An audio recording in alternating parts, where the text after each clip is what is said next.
you're about to see how X Factor destroyed a contestant's entire life. Have y'all ever watched X Factor? I think I've watched like a couple episodes when I was young. I wasn't really too into X Factor like I was with American Idol or The Voice and shit like that. X Factor has always been under the radar to me, but I'm aware of its acknowledge. What the fuck? I'm aware of its. I acknowledge.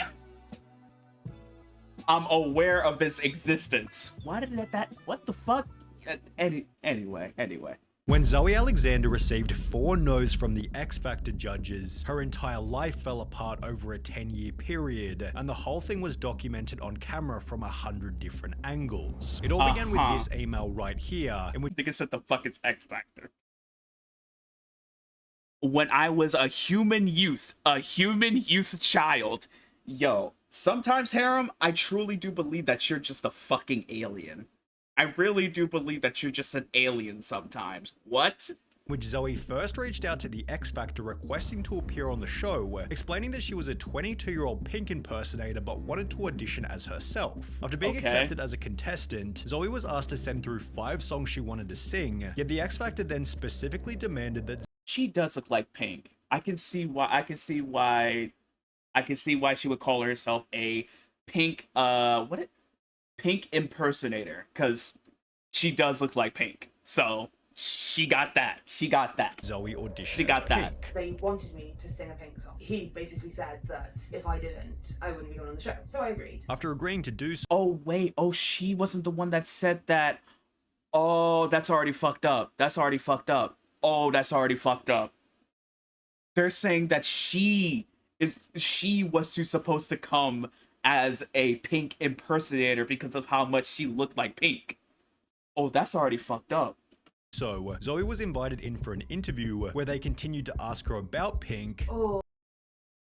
All he wanted to talk about was Pink. Have you seen Pink live? Do you know Pink's real name? Do you think you're like Pink in real life? With Zoe adding that they had no interest in her personally, showing that the X Factor had an ulterior motive to create a story out of her being Pink. Before heading out on stage, one of the X Factor producers then encouraged Zoe to give an overly emotional performance. And he said, make sure you use all of the stage. If the judges say no, beg them, cry, get down on your knees and beg. So when she'd appear in front of the judges just a few minutes later, this is what went down. I'm gonna sing So What by Pink.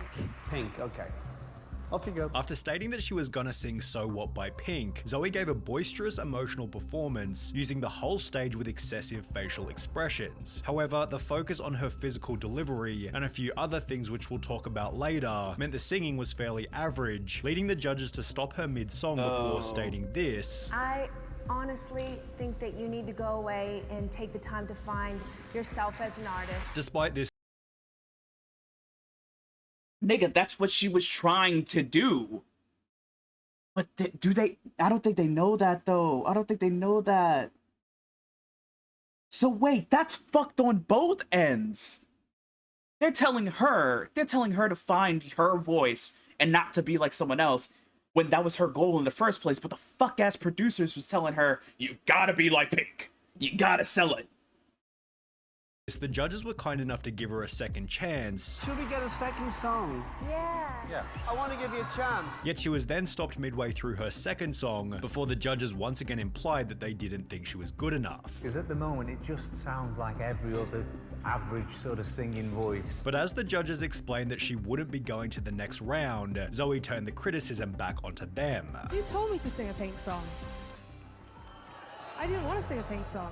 You guys told me to sing a Pink song. Zoe then proceeded to lose her temper before bringing her dad onto the stage, swearing at the judges and throwing the microphone toward them. After some more chaos then went down backstage, Zoe lashed out at the cameraman ending the segment. However, in terms of negative feedback, this was really only the start. The family was so distraught from the event that they drove home in silence, yet Zoe seemed convinced that they wouldn't include her performance in the final cut of the show. I still didn't believe believe that they would show my audition on TV. I mean, Wow. how could they show the systematic bullying leading to a breakdown of a woman? It would be too upsetting. Until about an Yeah. hour after arriving home, when a Daily Mail reporter who was at the audition called the family to get a statement for an article and to tell Zoe that she was definitely going to appear on television. They will edit it in any way they can to show it on TV because it is TV gold. With this information, And that's what I hate. That's what I hate about old TV.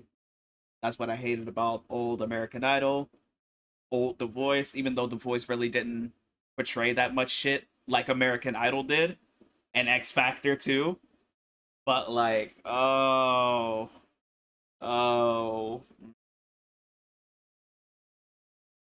TV gold. Oh, I hate that fucking term so much. Zoe's mental health began to decline rapidly. I couldn't sleep. I just stayed up every night. I can't stress to you enough what an emotional wreck I was. I didn't trust anyone, and I just kept breaking down, crying. Made even worse by the countless articles talking about the situation before the episode had even gone live. Then, after 6 weeks of fear, Zoe's phone began to ring. I got a phone call from the X Factor informing me that they were going to air my audition. I was honestly so terrified. I just said no and put the phone down. Within hours of the episode going live, the performance was being called the most shocking audition ever, while other publications such as The Mirror called her X Factor's most shocking contestant ever. As a result of this, Zoe stated, "I was recognized everywhere I went, laughed at, pointed at, threatened. Both myself and my dad have been threatened with violence, to the point that my dad had to physically defend us." I'd go to the gym and people would watch the video on their phones in front of me and then whisper and laugh. Despite this, Judge Tulsi Konstastavlos refused to change her attitude on the situation, stating there is always going to be the odd person who throws a massive hissy fit. What? Are you fucking Wait. No, wait, that can't be real. No, that can't be fucking real. Wait, what the fuck? I mean, again, but at the same time, though, no, that's not fucking fair. Thousands of people over the years have auditioned, and this one person couldn't control their temper and threw a fit. But I don't think that's a reason for everyone to go, "You've got to think about their emotions." That was one person. Those are her issues, and she chose to bring those issues to the stage. Because she was lied to. And again, the point that I was about to bring up was the fact that, like, the judges didn't know that she was supposed to portray Pink to this extent. They didn't know. So of course, but that still doesn't justify their attitude afterwards towards her, right? Given she now had no other option, Zoe... Whenever I understand people who threaten others over internet shit. Exactly. At the same time, though, they're pussies because they will never say that shit in front of their face. They will never say that shit in front of their face because they're outside now. They're not a profile picture anymore. So, you know what I'm saying? Back it up. Back it the fuck up. The fuck? Began to defend herself by stating that the show deliberately tried to make me out to be this girl with a bad attitude, before she theorized that the X Factor deliberately encouraging her to sing a Pink song was part of a plan to increase ratings through televising a poor performance, which would explain why the producers encouraged her to be emotional in the minutes before the audition. Zoe Alexander was set up for a fall, and yes, she couldn't sing, but that isn't the issue under discussion. Setting people up to mockery by deliberately enhancing their self-image beyond their talents is cruelty bordering on human rights infringement. Zoe's volatile nature would have been spotted in one of the earlier auditions, and then stoked up so she would outburst on TV, and thereby encourage a flagging audience to tune in with the expectation of future Jerry Springer moments. Shameful, just shameful, yet others were a little less compassionate. Look, she may have been set up by producers, which isn't fair, but at the end of the day, she can't sing. The judges were just being polite by using the identity thing as an excuse because she did get to sing a second song, which she was also rubbish at. Her violent/physical outburst was wrong, full stop. Yes, it's unfair for producers to mislead her, but her reaction was atrocious and very bratty. No, it wasn't. It wasn't because if you were in that same predicament, if you were in that same predicament, sure, would you have, okay, sure, because everybody's different. Everybody's different. Would you have that same outburst that she had? No. But would you still be very fucking pissed? Like, very fucking pissed? And at least call them out on what they did wrong? Yes! 100 fucking %. Especially if you were lied to. Deliberately. What the fuck? Also, her dad shouldn't have brought her back onto the stage either, as this escalated the whole situation. She got to sing 2 songs, whereas most people get to sing 1, and she wasn't good enough end of. Yet Zoe didn't stop pushing back against what had happened. Approximately 7 months after the audition went live, an article was published by BBC News titled "X Factor Cleared Over Pink Tribute Act Complaints," in which it was explained that Zoe had gone to the government broadcasting agency Ofcom, claiming that the X Factor had ignored her track choices, changed her song list, and dictated her outfit and hairstyle, insisting on her appearing in her pink persona. Yet the agency found that the judges' comments were balanced, and her violent reaction after the audition was unacceptable by any standards, whatever her perceived grievance. Accordingly, Ofcom has not upheld Miss Alexander's complaint, with articles such as this one perpetuating Zoe's nightmare. People said to Tricks, what the fuck is me, oh, don't worry, it'll blow over, it won't last forever. And it lasted for years and years and years. Things became even worse when Zoe's performance racked up almost 100 million views in compilations such as these two. However, with comments such as "I don't trust any of these" after hearing Zoe Alexander's story, it seemed there was more that was yet to be discussed. On the 20th of July 2020, Zoe uploaded her own video titled "Zoe Alexander X Factor The Truth," in which she now revealed that the performance itself had been edited and even CGI'd to make the X Factor look good and Zoe look bad. She stated that judges actually began the audition by essentially insulting her. And he moved on to tell me that I was very overconfident, which wasn't shown on TV. And after she started singing, the audience went crazy by cheering. However, in the final cut of the show, this had been reversed, so the audience was instead cheering while the judges gave their opinions. In the broadcast footage, the audience reaction has been completely changed. The audience could be heard clapping and cheering her words, as if she was voicing the opinion of the entire audience. In fact, the audience at that moment sat in silence. As a person who was in the audience, we were told to keep quiet when the judges say anything. Party. 100 million. 100 million views by something that you supposedly did wrong and acted very bratty about.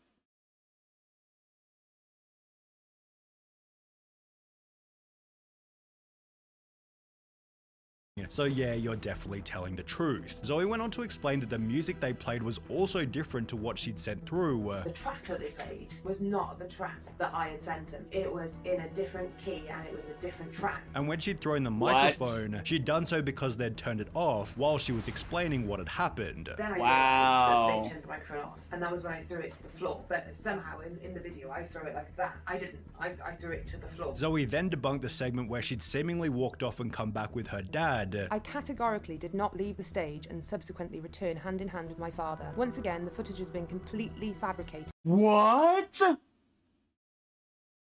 Oh, nah, no. Hold on. Let me look this up. Is X Factor still running? Is it? The X Factor aired its last series in 2018, but has not officially canceled until 2021. Oh, thank God. Oh, thank fucking God. Oh! The first article I see, Simon Cowell says he'd rather jump off a cliff than go on a game show after the X Factor cancellation. What the fuck?